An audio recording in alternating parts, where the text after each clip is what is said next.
Welcome back to Arun Sharmi channel. எல்லாரும் எப்படி இருக்கீங்க? சூப்பராக இருப்பீங்கன்னு நினைக்கிறேன். ஸோ எல்லாரும் சூப்பராக இருக்கணும் அண்ட் எல்லாரும் ஹெல்த்தியாக இருக்கணும். அண்ட் ஃபஸ்ட்டு ரொம்ப ரொம்ப இம்பார்ட்டண்ட் என்னென்னா எல்லாரும் ஆக்டிவாக இருக்கணும். அதுதான் ரொம்ப முக்கியம். ஸோ நம்ம எப்படி இருக்கோம், ஃபிசிக்கலாக எப்படி இருக்கோம், ஃபிசிக்கலாக ஃபிட்டாக இருக்குமா அப்படின்றது இம்பார்ட்டண்ட்டே கிடையாது என்னை பொறுத்த வரைக்கும். நீங்கள் ஓவர் வெயிட்டாக இருக்கலாம், இல்லை ஒபிஸாக இருக்கலாம், இல்லை லீனாக இருக்கலாம், இல்லை அண்டர் வெயிட்டாக இருக்கலாம், எப்படி வேணால் இருக்கலாங்க. ஆனால் ஆக்டிவாக இருக்கணும். ஸோ அதுதான் ரொம்ப ரொம்ப இம்பார்ட்டன்ட். நிறைய பேர் பார்த்திங்கன்னா ஹெல்த் கான்ஷியஸாக இருக்காங்க, ரொம்ப ரொம்ப நல்ல விஷயம். ஆனால் ஓவர் ஹெல்த் கான்ஷியஸாக இருந்து அது காம்ப்ளிகேட்டடில் கொண்டு போய் விடக்கூடாது. அது ஒரு பாயிண்ட். இன்னொன்று பார்த்தீங்கன்னா என்னால் ஃபிசிக்கலாக ஃபிட்டாக இருக்க முடியல அப்படின்னு சொல்லி டிப்ரெஷன்லையும் போயிடக்கூடாது. ஸோ அது ஒரு செகண்ட் பாயிண்ட். தேர்ட் பாயிண்ட் பார்த்தீங்கன்னா நான் ஏன் இப்படி இருக்கேன், என்னையே இப்படி இருக்கேன் அப்படின்னு சொல்லிட்டு நம்மளே நம்மளை டவுன் பண்ணிக்கூடாது. நம்ம இந்த உலகத்துக்கு வந்திருக்கோம் இல்லைங்களா, அதுவே ஒரு பெரிய ஒரு ப்ளஸ். ஏன்னா நம்ம பல பல பல போராட்டத்துக்கு பிறகு நம்ம இந்த உலகத்துக்கு வந்திருக்கோம். அது ஒரு பெரிய ப்ளஸ்ஸு.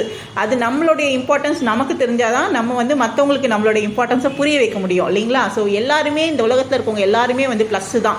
ஸோ அதை நம்ம எப்படி காட்டுறோம் அந்த விதத்தில் தான் இருக்குது. நம்ம மைனஸாக காட்டினா எல்லாரும் மைனஸ்ன்னு நம்புவாங்க, நம்ம ப்ளஸ்ஸாக காட்டினா ப்ளஸ்ன்னு நம்புவாங்க. ஸோ நம்ம கையில் தாங்க இருக்குது. ஸோ இதில் என்ன நம்ம தெரிஞ்சுக்கணும்னு ஆக்டிவாக இருக்கணும். நீங்கள் எப்படி வேணால் இருக்கலாம். ஃபிசிக்கலாக பார்த்தீங்கன்னா உங்களுடைய அப்பியரன்ஸ் எப்படி வேணால் இருக்கலாம். ஆனால் ஆக்டிவாக இருந்தீங்கன்னா அது ஒரு பெரிய பாசிட்டிவ் வைப். அது உங்களை மட்டும் கிடையாதுங்களே, உங்களை சுற்றி இருக்கிறவங்களை எல்லாரையுமே பார்த்தீங்கன்னா ரொம்ப ஃப்ரெஷ்ஷாக ஃபீல் பண்ண வைக்கும்.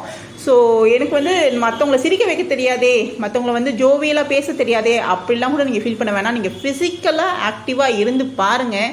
அதுக்கப்புறம் உங்கள்கிட்ட எங்கேருந்து எனர்ஜி வருதுன்னே தெரியாது. அவ்வளோ ஒரு எனர்ஜியாக பூஸ்டிங்காக இருக்கும். என்ன பெரிய காம்ப்ளிகேஷன்ஸாக வேணா இருக்கட்டும், எவ்வளோ பெரிய கஷ்டம் வேணா இருக்கட்டும் உங்களுடைய லைஃப்பில், ஆனால் அதெல்லாம் தூக்கி போட்டு நீங்கள் மட்டும் ஒரு நிமிஷம் ஆக்டிவாக இருந்து பாருங்கள். அடுத்த நிமிஷம் அவ்வளோ ப்ளசண்ட்டாக இருக்கும். ஸோ அதோட இம்பார்ட்டன்ஸும் கண்டிப்பாக நம்ம சீரீஸ் 1 to 100 தெரியணும். எக்ஸசைஸை மட்டும் நம்ம பேசக்கூடாது, நம்ம ஆக்டிவாக இருந்தால் என்ன நடக்கும்ன்ற தெரியணுன்றதுக்காகவே நம்ம இதை ஷேர் பண்ணியிருக்கோம். நிறைய சீரீஸில் நம்ம ஷேர் பண்ணியிருக்கோம். ஸோ கண்டிப்பாக உங்களுக்கு யூஸ்ஃபுல்லாக இருக்கும். உங்கள் ஃப்ரெண்ட்ஸ் அண்ட் ஃபேமிலிஸ்க்கும் உங்களுடைய லவ் அண்ட் அஃபெக்ஷனை ஷேர் பண்ணுங்கள். கூடவே நம்ம சீரீஸும் ஷேர் பண்ணுங்கள். ஓகே, இந்த விளாகில் பார்த்தீங்கன்னா லையிங்கில் லோவர் அப்டமனுக்கு எக்ஸசைஸ் பண்ணிகிட்டு இருக்கோங்க. ஜஸ்ட்டு நீங்கள் முட்டியை ஸ்ட்ரைட்டாக வச்சுட்டு காலை நீட்டிட்டு லோவர் லெவல்லே பண்ணும். அதாவது clockwise anticlockwise. First எடுத்தோடனே இந்த மாதிரி பைலேட்ரலாக வீடியோவில் பார்க்குறீங்க பார்த்தீங்களா, பைலேட்ரலாக 2 காலையும் சேர்த்தா மாதிரி பண்ணுறதுன்றது பெரிய பெரிய பெரிய பெரிய காம்ப்ளிகேஷன். அது வேண்டாம். நம்ம ஃபஸ்ட்டு சிங்கிள் லெக்கில் பண்ணிடலாம்.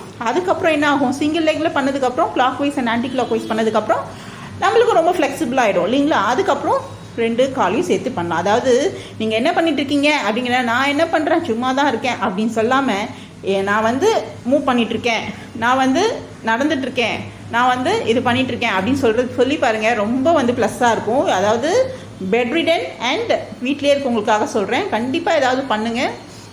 உங்களுடைய ஆக்டிவிட்டியை இம்ப்ரூவ் பண்ணாவே நீங்கள் ரொம்ப ஆக்டிவாக ஃபீல் பண்ணுவீங்க அண்ட் சைக்கலாஜிக்கலாகவும் ரொம்ப ஸ்ட்ராங்காக ஃபீல் பண்ணுவீங்க. So keep moving forward. Thank you for watching. Next video la paakalam.